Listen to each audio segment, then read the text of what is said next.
నిరుపేదలను రోడ్డున పడేస్తే చూస్తూ ఊరుకోమని బీఆర్ఎస్ వర్కింగ్ ప్రెసిడెంట్ కేటీఆర్ హెచ్చరించారు. బుల్డోజర్లు వచ్చినప్పుడు ఐక్యమత్యంగా ఉండి పోరాడాలని పిలుపునిచ్చారు. 2400 కిలోమీటర్ల గంగానది ప్రక్షాళనకు కేంద్రం కేవలం 20,000 కోట్లు ఖర్చు పెడితే 55 కిలోమీటర్ల మూసీకి 1,50,000 కోట్లు ఖర్చు చేస్తున్నాడన్నారు.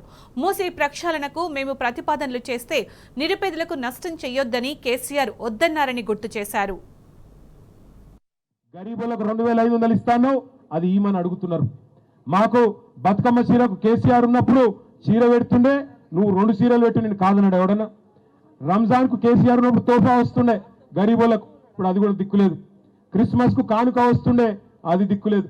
సర్కార్ దవాఖాన కాన్పుకోతే కేసీఆర్ కిట్ ఉంటుండే, అందులో అన్ని సౌలతులు ఉంటుండే, ఇప్పుడు అది కూడా బంద్ అయింది.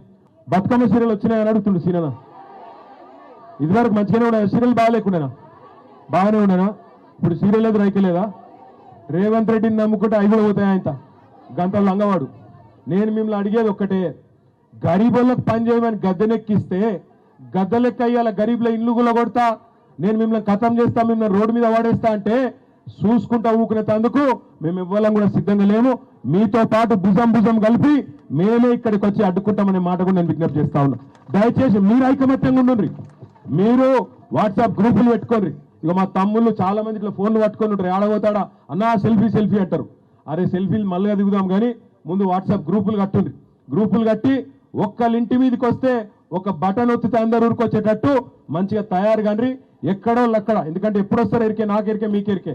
అందరూ పనికి పోయినప్పుడో ఇళ్ళల్లో ఎవరు లేనప్పుడో పోలీసులను 500-600 మందిని పెట్టుకొని ఇష్టం వచ్చినట్టు వస్తారు. వచ్చినప్పుడే మనం కనుక ఐకమత్యంగా ఉండి గట్టిగా నిలబడి ఏం సంగతి అని అడగాలి. నేను ఇంకొక మాట కూడా మీకు ఆలోచించమని కోరుతున్నా. ఇప్పుడు నరేంద్ర మోడీ ఉన్నాడు ప్రధానమంత్రి. ఆయన ఎక్కడెక్కడ ఉత్తర భారతదేశంలో అదేంటది గంగా నది మీద ఒక ప్రాజెక్టు తీసుకున్నాడు. గంగాను శుద్ధి చేయాలనేది ప్రాజెక్టు తీసుకున్నాడు.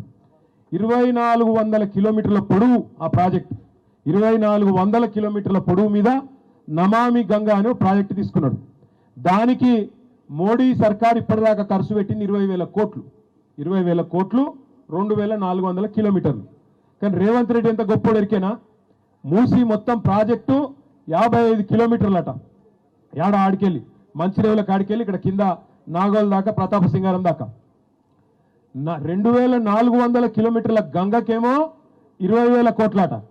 కానీ రేవంత్ రెడ్డి ఎంత గొప్పోడంటే 55 కిలోమీటర్ల మూసీకేమో 1,50,000 కోట్లు ఖర్చు అవుతుందట. మన ప్రభుత్వం ఉన్నప్పుడు మనం కూడా ఏమైనా కొద్దిగా మంచిగా చేద్దామా మూసి నేను ఆలోచన చేసి 4,000 కోట్ల రూపాయలతోని మొత్తం శుద్ధీకరణ ప్లాంట్లు పెట్టినాం. మీ అంబర్పేటలో కూడా 300 MLDల ప్లాంట్ పెట్టినాం ఒకటి. ఎందుకంటే మన ఇళ్ళకి వెళ్ళి వచ్చే మురికి నీళ్ళు ఏవైతే ఉంటాయో డ్రైనేజ్ నీళ్లు, ఆ డ్రైనేజ్ నీళ్లను మంచిగా చేసి మూసీలకు ఇడిచి పెడతానన్నా ఈ దోమలు గీమలు బంద్ అవుతాయి, పిల్లగాళ్ళకు ఆరోగ్యాలు దెబ్బతినకుంటుంటాయని చెప్పి హైదరాబాద్లో 100%, 1-2 కాదు 100% మురికి నీటిని శుద్ధి చేసేందుకు 4,000 కోట్లతోని ప్రాజెక్టులు చాలు చేసినాం. దగ్గర పడ్డాయి, అయిపోయినాయి. మీ అంబర్పేటలో STP కూడా 300 MLD STP పూర్తి చేసినాం. అంటే శుద్ధి చేసే పని పూర్తి చేసినాం. దాంతోపాటు ఇంకొక పని చేసినాం. మూసీ మీద మీ సౌలత్ కోసం అప్పుడప్పుడు మూసారం బాగా మునుగుతుండే, అందుకే ఏం చేసినాం, హై లెవెల్ బ్రిడ్జులు 15 బ్రిడ్జులు మంజూరు చేసినాం 545 కోట్లతో. గట్ల ప్రజల కోసం ఆలోచన చేసినాం. పేదవాళ్ళ కడుపు కట్టకుండా ఇక మా సుధీర్ రెడ్డి ఎడవాయన ఇడున్నాడు. ఇక సుధీర్ రెడ్డి సాబు చైర్మన్ ఉండే దానికి మూసీ రివర్ డెవలప్మెంట్ కార్పొరేషన్కు, ఆయన నాయకత్వంలోనే చేసినాం. మొత్తం లెక్క తీపిచ్చినాం. ఒకసారి నేను అప్పుడు మున్సిపల్ మంత్రిని, కేసీఆర్ సార్ చెప్తే మేమిద్దరం లెక్క తీసినాం. సుధీర్ అన్న వచ్చి చెప్పిండు, అన్న వాస్తవం చెప్తున్నా చాలా మంది పేదోళ్ళకి డిస్టర్బ్ అవుతుందన్న, మరి మనం ఆలోచించాలే, కరెక్ట్ కాదన్నాడు.